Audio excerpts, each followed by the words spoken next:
하나씩 볼까요? 우선 사물이 외신 첫 번째는 CNN입니다. 이번에 CNN에 나온 기사 중에 뭐가 있냐면 해리스가 내일 토요일인데 아니 금요일 그러니까 금요일이니까 우리 시간으로는 토요일 오전이거든요. 내일 텍사스에서 집회를 한대요. 누구와? 비욘세와. 비욘세가 그 텍사스 출신인가 봐요. 그래서 비욘세하고 내일 집회를 하는데 주제가 뭐냐? 리프로덕티브 프리덤. 이게 해석이 좀 애매한데 생식의 자유. 내일 텍사스에서 비욘세와 함께 생식의 자유에 대해서 이제 연설을 하겠다고 합니다. 이게 미국에서는 굉장히 뜨거운 이슈인가 봐요. 생식의 자유. 그러니까 좀 번역이 좀 어감이 이상하죠. 근데 이게 뭐냐면 딴 게 아니고 개인이 임신, 출산, 낙태 같은 이 생식이잖아요. 이거와 관련해 갖고 스스로 결정할 수 있는 권리거든요. 트럼프가 낙태와 관련해 가지고 이 낙태 낙태와 관련해 가지고 트럼프가 굉장히 트럼프 정권 때 보수적인 입장을 내지 않았습니까? 그래서 임신과 출산의 결정, 낙태에 대한 권리, 의료 지원 정구성 이 세 가지와 관련해 가지고 한다는 거죠. 비욘세가 함께 한다는 건데 지금 그 해리스 캠프에서 쓰고 있는 곡이 그 비욘세 곡이래요. 프리덤이라고. 그래서 그거와 관련해 가지고 비욘세는 그 전부터 해리스 지지를 선언했었고 이번에는 아예 연설할 때 함께 와가지고 지지한다고 하고 있습니다. 지금 우리나라도지만 외국은 이 낙태와 관련해 가지고 굉장히 예민합니다. 이 굉장히 중요하죠. 낙태를 금지하는 트럼프가 낙태 금지법 지금 하고 있지 않습니까? 낙태 문제는 이 영화 앵그리 애니라는 영화 보잖아요. 그럼 이게 프랑스에서 낙태 금지법 폐지, 낙태 합법화하는 과정을 보여주는 거거든요. 우리가 얼핏 볼 때는 이게 도대체 무슨 문제인지 잘 모를 수 있잖아. 그런 분들은 이 영화 앵그리 애니를 보면은 낙태 합법화가 왜 중요한지 좀 알 수가 있습니다. 이게 여성들한테는 진짜 너무너무 중요한 문제구나. 저도 이때 처음 알았어요. 영화 한번 여러분 보시면 좋을 것 같습니다. 그래서 이게 오늘 CNN이 주목한 이슈였고요. AP에서도 이번에 미국 대선 관련해가지고 기사가 나왔는데 지금 제가 보여드리는 기사는 지금 그 홈페이지 들어가면은 제일 상단에 있는 기사를 한 겁니다. 이거 뭐냐면 지금 해리스를 지지하고 있는 민주당의 그 진보적인 유권자들 있잖아요. 그 진보적인 유권자들이 지금 해리스한테 경고하고 있다는 거예요. 뭐냐면 해리스가 막판 메시지를 좀 바꿔야 한다. 이게 뭐냐면은 이거는 뭐 우리나라나 다 똑같은 것 같은데 민주당에도 워낙 민주당의 스펙트럼이 넓잖아요. 진보부터 앞에 보이는 버니 샌더스 같은 경우는 아주 진보죠. 극진보. 그 진보부터 저 보수까지 다 많단 말이야. 지금 우리 대한민국 민주당도 진보적인 사람부터 저 보수까지 넓잖아요. 똑같아. 그런데 지금 해리스가 대선 얼마 안 남았잖아. 근데 얼마 안 남으면은 다 어떻게 되냐? 중도표를 가져오겠다고 하면서 혹은 트럼프를 싫어하는 보수표를 가져오겠다고 하면서 굉장히 보수적으로 변하거든요. 그래서 지금 해리스가 샌더스 같은 사람들하고는 같이 활동을 잘 안 하고 있고 샌더스한테는 위치도 안 주고 있어. 근데 옆에 있는 여자는 누구냐면요. 리즈 첸이라고 아주 보수적인 정치인이거든요. 이렇게 보수적인 정치인들하고만 활동하고 있거든요. 그래서 지금 민주당에 있는 진보 성향 유권자들이 이러면 안 된다.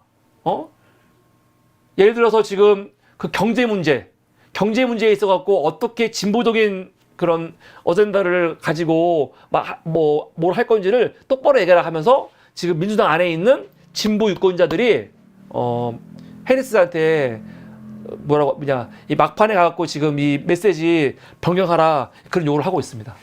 근데 이런 문제는 다 똑같은 것 같다 어디나.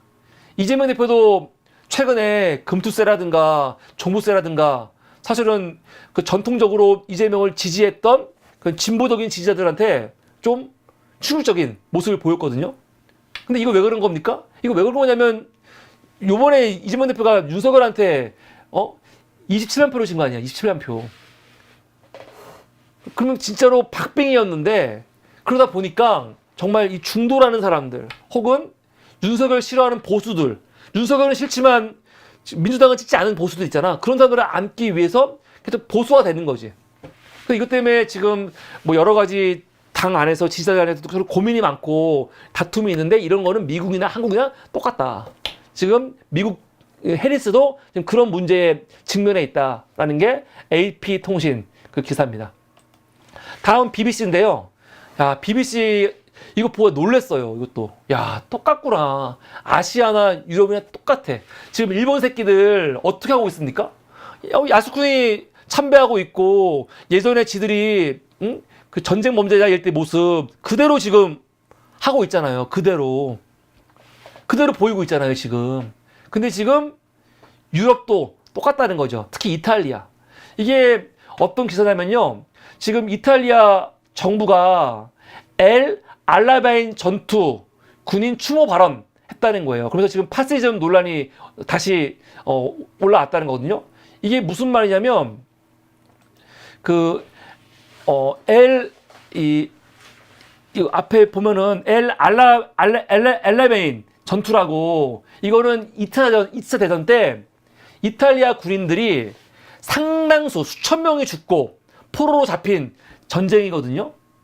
근데 이걸 가지고 요번에 이탈리아 정부가 공식적으로 뭐라고 했냐? 이 전쟁은 영웅적이고 비극적이다. 그러면서 자유를 위한 희생이었다라고 얘기를 했거든. 이것 때문에 지금 난리가 났습니다. 왜냐면 이 사람들 뭡니까? 이 사람들 당시 이탈리아 군인들 어떤 군인이에요? 파시스트들이에요. 나치와 협력했던 그 군인들이라고. 근데 그 사람들 전쟁 범죄자들이거든요. 근데 이 사람들의 희생에 대해서 이탈리아 정부가 이거는 자유를 위한 희생이었다. 그러고 있는 거야. 나치와 연합했던 이탈리아 군의 패배거든요. 그래서 지금 이걸 가지고 야당과 시민사회가 비판하고 있는 거지. 아니, 어떻게, 물론 우리 나라 국민이었지만, 군인이었지만, 당시 상황은 나치에 협력했던 이탈리아 군대인데, 그 군대의 전투, 그리고 패배였지만, 그거를 자유를 위한 희생이라고 이거를 이렇게 포장을 하냐. 이거는 일본 놈들이, 똑같은 거예요, 지금. 2차 대전 때 지들의 이런 전쟁을 합리화하고 아름답게 미화하고 똑같은 거예요, 똑같은 거. 이때 이탈리아는 자유를 위해 싸운 게 아니죠. 나치와 협력하면서 자유를 위해 싸운 겁니까? 그거 아니잖아요. 지금까지 이탈리아 같은 경우도 이런 거 거부해왔거든요. 근데 지금 요번에 이탈리아 총리가 누굽니까? 조르자 멜로니가 99 아니에요, 99. 근데 멜로니는 겉으로는 나는 파시스트와 관계가 없다라고 이야기하고 있지만 아무도 안 믿죠. 왜 아무도 안 믿냐? 믿을 수가 없는 게 뭐냐면 지금 이 멜로니의 정당이 이탈리아 형제당이에요. 이탈리아 형제당. 그 프라텔리 디탈리아라고 그 당인데 그 당의 전신이 어디냐? 이탈리아 사회운동 MSI라고 그게 전신이에요. 근데 MSI의 전신은 어디냐? 무솔리니의 파시스트 당이거든요. 그러니까 얘 처음부터 나올 때부터 멜로니 나올 때부터 야 무솔리니의 파시스트 당에서 나왔다고 걱정을 엄청 많이 했거든요.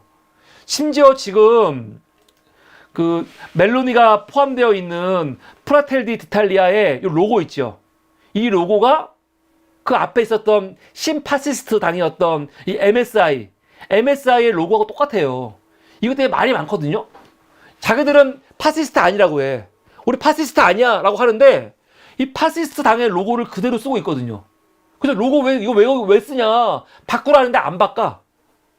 근데 그런 상황에서 요번에 사실은 그 파시스트 정권 때 나치와 협력해서 전쟁했던 그 전투를 굉장히 영웅적으로 막 축켜 세우고 있는 거 아니야. 야, 이거 보면서 정말 똑같구나. 똑같아. 지금 그 일본 놈들이 하고 있는 짓을 이탈리아도 똑같이 하고 있다. 이게 요번에 BBC BBC 그 기사였고요. 다음은 가디안 기사입니다. 이것도 놀랬어. 똑같구나. 뭐가 똑같냐면 지금 그 찰스가 이 영국 국왕 찰스가 지금 이 뭡니까? 이 사모아 방문하고 있죠. 그런데 찰스가 요번에 연영방 정상회의에서 뭐라고 했냐? 이 과거를 언급하면서 과거의 노예제 보상에 대한 요구에 대해서 간접적으로 답변을 한 거예요. 참 고통스러운 과거였다. 지금 영국도 어떤 문제가 있냐면 사실 우리 같은 경우 지금 계속 일본하고 과거사 문제 있잖아요. 그래서 강제징용 문제 같은 거 배상하라고 하고 있잖아. 국가에서 국가를 상대로 배상 문제는 끝났어. 대한민국 정부가 일본 정부한테 국가 차원에서 배상하라는 말을 안 하죠. 이건 이미 끝났어. 한일협정 때. 그런데 개인들은 배상을 요구할 수 있거든요. 근데 그걸 일본은 우리는 인정 못해. 그러고 있는 거예요. 근데 여러분, 일본이 우리나라를 36년간 침탈하고 통치를 하면서 벌어진 일인데 유럽, 특히 영국, 해가 지지 않는 나라라고 지들끼리 막 좋아하잖아요. 근데 뭡니까? 해가 지지 않는다는 거는 영국이 전 세계를 다 식민지화한 거 아니야. 식민지의 역사. 영국만 있는 게 아니죠. 다시 제국주의 국가도 다 마찬가지야. 그런 나라들은 지금 이런 문제 어떻게 해결하고 있을까? 궁금하지 않습니까? 근데 사실은 우리는 그런 거는 잘 몰랐잖아요. 그런데 영국도 지금 그런 문제에 직면해 있습니다. 그래서 과거 영국의 식민지였던 아프리카에 있는 나라들, 또 카리브해에 있는 나라들이 영국한테 노예제, 우리를 노예로 썼지 너희들. 그 노예제와 관련해가지고 보상해. 지금 그런 문제가 있거든요.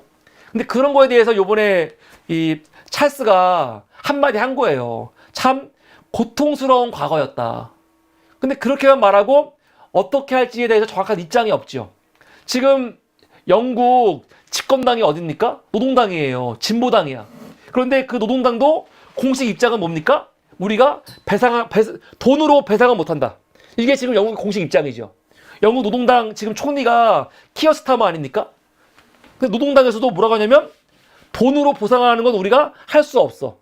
대신에 금융구조 개편이나 채무 경감, 비금전적 방식으로 보상은 할 수도 있어. 지금 그 정도입니다.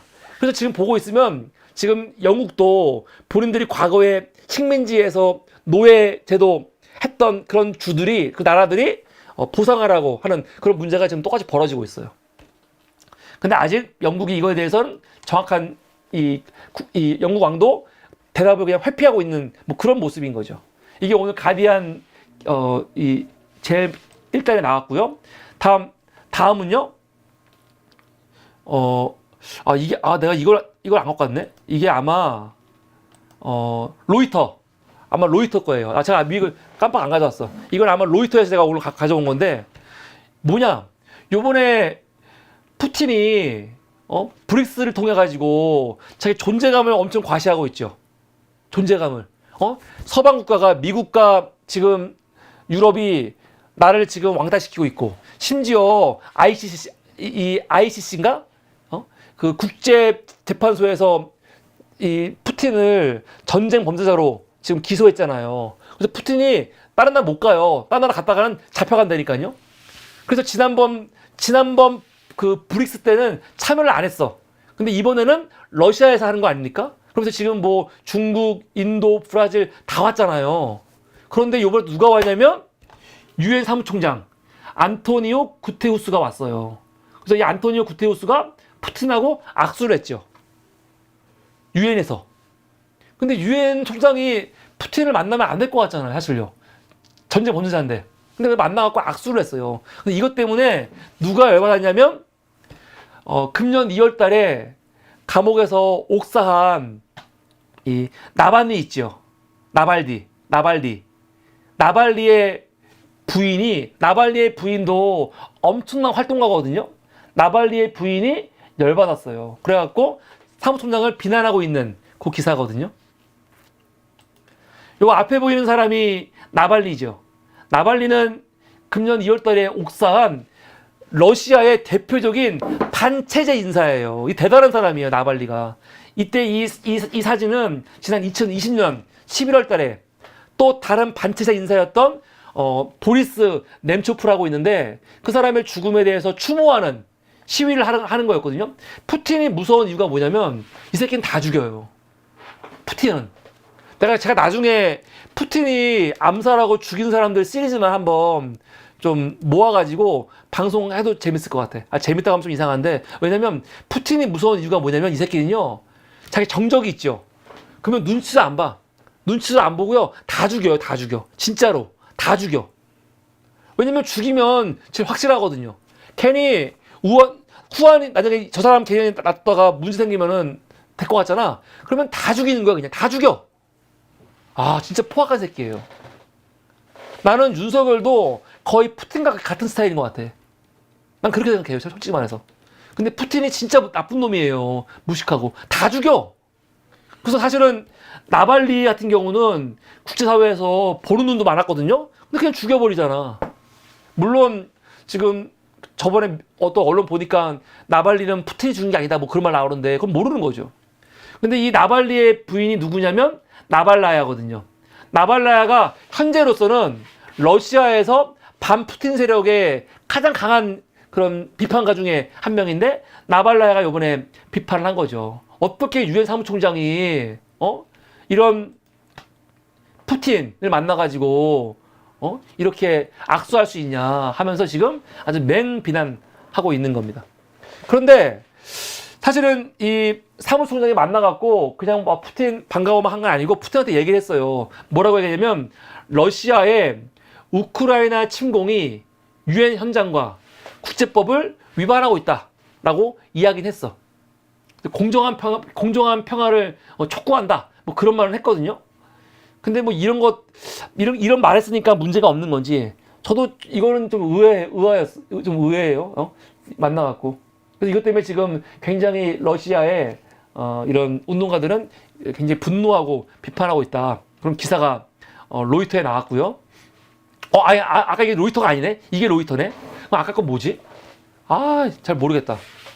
지금 게 로이터네요. 그럼 아까 거는 제가 아마 뭐였을까? 로이터, CNN 아니고 모르겠어요. 잘 이거 가져왔는데 이걸 안 달아갖고 헷갈리네. 이게 요번에 로이터 거. 로이터는 이번에 뭐가 나왔냐면요. 어저께 제가 소개했지만 이란의 해커들이 지금 미 대선에 개입하려고 지금 뭐였습니까? 언론사라든가 선거 시스템에 지금 뭐 상태를 막 탐색하고 있다라는 마이크로소프트 보고가 있었잖아요. 그런데 이 기사는 뭐냐면 이란의 해커들이 트럼프의 그 이메일 유출을 성공했다. 그래서 지금 논란이 되고 있다. 그런 기사예요. 실제로 지금 이란의 해커들이 트럼프의 이메일을 해킹해가지고 그거를 그 민주당이라든가 야당에 지금 이거 주고 있다는 거죠. 주고 있대요. 그런데 지금 이 내용은 논란이 되고 있는데 문제는 이 내용 때문에 트럼프가 뭐 약점 잡힐 것도 있을 수도 있지만 트럼프의 지지자들은 오히려 더 지금 결속되고 있습니다. 결속이 되고 있어요. 그래서 이게 선거에 과연 도움 될지 이건 모르겠어요. 오히려 이란이 민주당을 돕고 있어? 이런 불이익이 될 수도 있는 거죠. 그리고 오늘 마지막 이슈는 알자지라. 알자지라 이슈인데 이것도 되게 중요합니다. 아까 브릭스 지금 언론들은 대부분 다 뭐에만 주목하냐면 국내 언론은 브릭스에서 푸틴이 자기를 과신하고 있다. 그거만 말하고 있거든요. 근데 사실 요번에 중국도 굉장히 중요한 중국한테도 굉장히 중요한 일이 있었어요. 이게 무슨 기사냐면 시진핑하고 인도의 모디가 만나갖고 국경 갈등 완화 후 냉랭한 관계 재설정할 수 있다. 뭐 그런 내거든요. 그러니까 지금 이 기사의 주인공은 시진핑하고 모디예요. 여러분 지금 중국하고 인도하고 거의 전쟁 직전까지 간 거 아시죠? 사이가 굉장히 안 좋아요. 굉장히 안 좋습니다. 이게 언제 시작된 거냐면 2020년도에 중국과 그 인도 국경이 맞닿는 곳이 있어요. 그게 어디냐면 라다크에서 이 전선에서 충돌이 있었죠. 충돌이 있어가지고 그때 그 인도 군인 20명이 죽었고 중국 군인 4명이 죽었습니다. 이거 어마어마한 사건이에요. 근데 서로 그때 총은 쏘지 않았어요. 왜냐면은 서로 조약이 있어가지고 총은 못 쏘는 거지. 대신 어떻게 싸웠냐? 총으로 못 싸우니까 돌 있죠, 돌. 돌하고 곤봉. 그걸로 싸운 거예요. 그냥 육탄전으로. 육탄전으로 싸워가지고 중국 군인들이 인도 군인 20명 죽이고 인도에서 중국 군인 4명을 죽였습니다. 그래서 이게 어마어마한 사건이거든요. 이것 때문에 그 이후에 양 나라가 이 접전 국경에 수만 명의 군대를 배치해가지고 정말 전쟁 일부 지점까지 갔었어요. 그러면 이런 충돌이 왜 일어났냐? 이건 진짜 우발적인 거죠. 왜냐면 너무 위험한 지역인 게 여기가 국경이 모호해요. 국경이 모호하고 거기서 계속 지금 인프라 확장하면 서로 각자가 인프라 확장하면서 군사 활동이 막 증가하고 있는 상황이었고 또 양국이 자기네 국경을 순찰해야 된다. 순찰해야 되는데 순찰 활동 지역이 막 겹쳐. 그러니까 막 만나게 되는 거야. 그러면서 이렇게 전방에 있는 군사들끼리 충돌이 벌어졌는데 이런 게 사실은 번져가지고 전쟁이 나는 거거든요. 딱 그런 경우였어. 근데 이거를 요번에 브릭스에서 시진핑하고 모디가 만나갖고 어떻게 한 겁니까? 요번에 뭡니까? 이렇게 지금 강하게 부딪혀갖고 이제 전쟁 위기까지도 가는 이 분쟁 있잖아요. 이 분쟁을 끝내기 위해서 지금 5년 만에 만난 거예요. 5년 만에. 2020년 이후에 5년 만에 지금 만나가지고 요번에 뭘 약속을 했냐면 둘 다 병력을 철수하자. 이걸 약속을 한 거죠. 그렇기 때문에 이번 브릭스는 단순히 푸틴만 지금 자기 과시하느라고 한 게 아니고 이 중국과 인도도 서로 이런 아주 예민한 이런 문제 같은 거를 해결하는데 중요한 역할을 했다는 거죠. 그런데 그럼에도 불구하고 중국과 인도가 계속 잘 지낼 수 있을 것이냐? 그건 아직 모른다는 거죠. 그래서 지금 이런 이슈들이 있었다. 그래서 오늘은 여기까지입니다. 그래서 외신은 이렇게 그냥 앞으로 산물이 말미에 간단하게 어떤 게 있는지만 소개해 드리려고 합니다. 네, 여러분 감사합니다. 오늘 방송은 여기까지입니다. 오늘 외신은 여기까지 7가지 이슈로 함께 했습니다.